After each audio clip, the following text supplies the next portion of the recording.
Welcome back. So I want to ask you a question.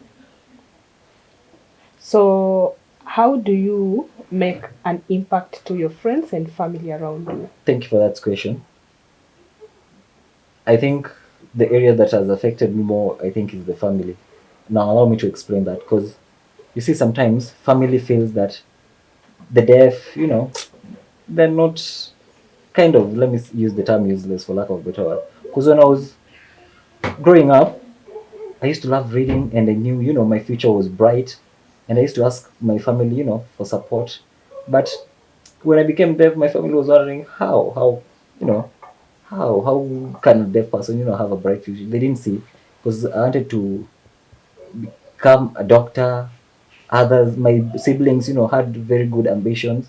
But then now, me, I felt like my family felt like for me because I'm deaf, I wouldn't have a good future.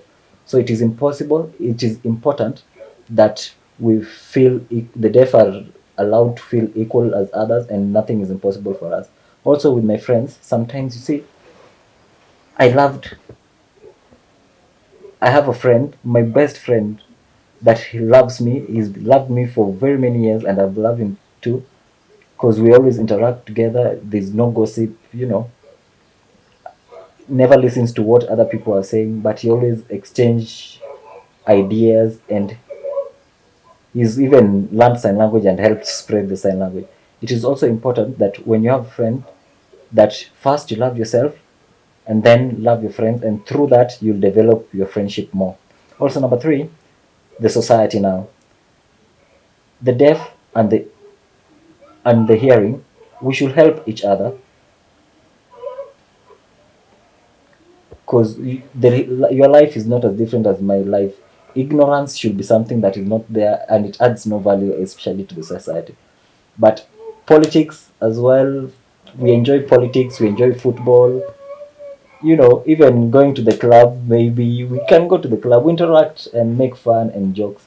So my societal life, I think these are added value to me, and that's all I want to So I say. have another question. So your family felt that you didn't have any value at all. Me, I wanted to run away. There's a time I even Why? contemplated suicide because they saw that I didn't have a future. I felt like, then why did you give birth to me? If you are going to neglect me. But I'm grateful that that period of my life is past, and that is something of the past. Wow.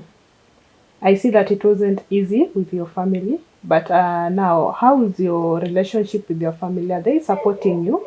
Now, before they thought I was kind of useless, but now they've seen the benefits that I have.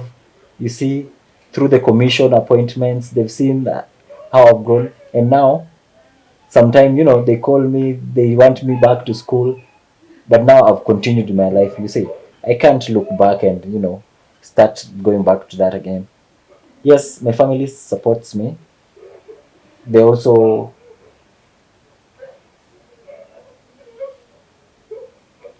yeah, they also, my family has also acted as a way of advocating for other people with disabilities, asking other people not to discriminate against that. And you see, now I can't go back to how we were, but now we'll move forward to the way we are. So you see, when I was born hearing, but I didn't cause the deafness on myself. This is something that just happened, and God is the only one who knew. So my life has been affected, and now we are here where we are right now. So, what makes you love your partner? Sometimes it is hard to explain because I love my partner a lot because the world has changed. Life is not the same as before, but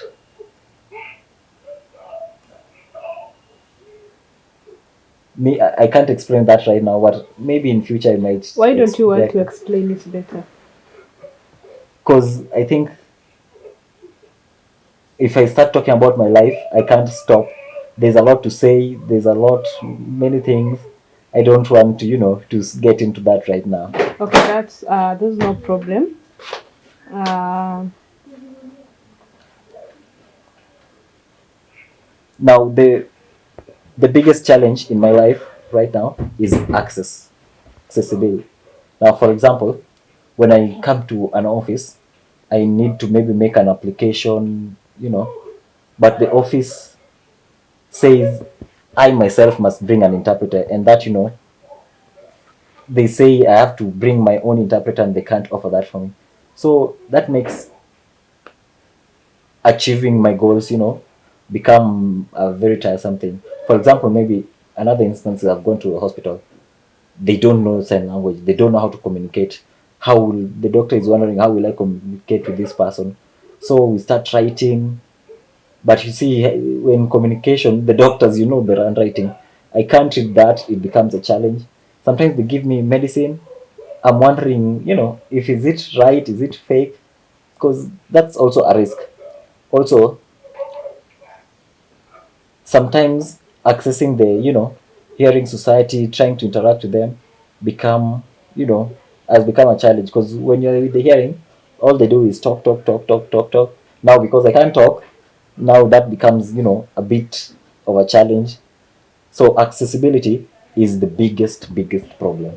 So I have another question for you. So when they say that we need you to bring an interpreter with you, how do you feel? You know, sign language is a deaf language, first of all. The interpreter comes second.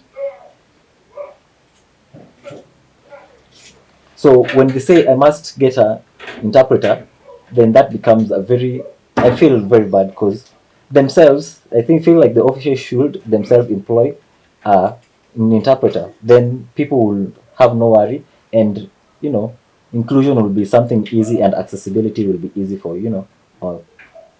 Because sometimes, sometimes yes, I can bring an interpreter, but also sometimes there's also a challenge with the signing. Sometimes they sign very fast, and one service will be given very fast. So I think it is important for all offices, different organizations. I think they should empower and maybe employ interpreters in their office, because the National Council of Disabilities as well said that all organizations must employ interpreters in their offices. Let me ask you, have you seen, we have a lot of technology, and we have very many things that we can use, to ease in communication. But now that is not something that is going on. The National Council of Disability right now is not even advocating for that.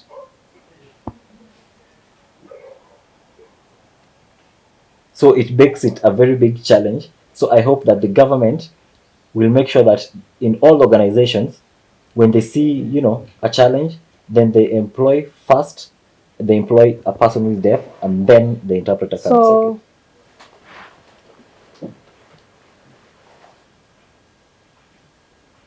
So you meet with other disability, right? Why Now, don't the deaf also work with them? the biggest problem in this country is division, because everyone is focusing on their life. Every person's life is different. My life, I have my own goals. I have to advocate for myself. But you see, right now in Kenya, the deaf have very many organizations that support, that offer us support. So when these organizations are first they advocate for themselves, and then later that's when they focus on us. I think, how should we solve this? First, all the deaf organizations should have leaders. The leadership should be people who are deaf, and come up with a federation together to advocate and push for KSL as a language, where there will be no discrimination, and that will make for a brighter future. But if the back and forth continues, then there will not be a development for the deaf society here in Kenya. We will suffer even in the future. But the future we are making for our children who are deaf, if they come in the future, they'll be able to get accessibility and grow without very many hindrances. So all of us should become connected, united, and then we'll help each other move forward very well. So you say that you don't want these things to happen in future, so you want to make a difference right now. Yes, we can grow together. But yeah, but when the bridge collapses, then you can't know who is there to help lift it back up. So I think we have to advocate, we have to get involved in politics, and people normally say there's nothing good in politics, but that will help us lay a foundation for the future. So we should advocate for our lives, for the deaf lives, all our problems. We should be able to voice them. Now, for example, Sign TV.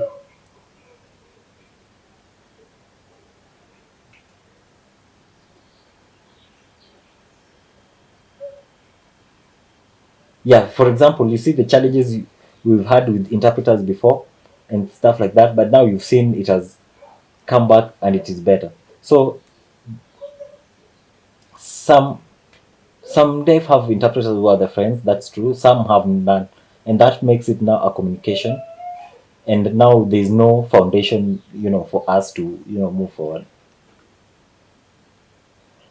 So can you advise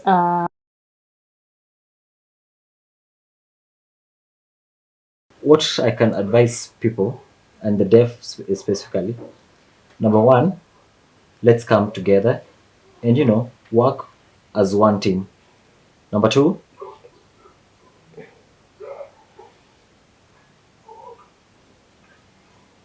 let us not put the different distinctions. Let us help each other and grow together. Because you see, ago in the deaf community, there was a lot of division, and that let us come together. KSL is not only for the particular tribe, but the Luo or the Kikuyu. Let us come together as one people, and this becomes our community with one voice, so that we can make our future better. For who? Not for me, not for you, but for all of us and for all our children in our different schools who are coming up, and who we are now advocating for, so that we can continue perfectly and amazingly. That's nice. Thank you so much, viewers, for watching uh, the lifestyle. And we've heard from Collins. He had an amazing story. Thank you so much and see you next Sunday. Bye.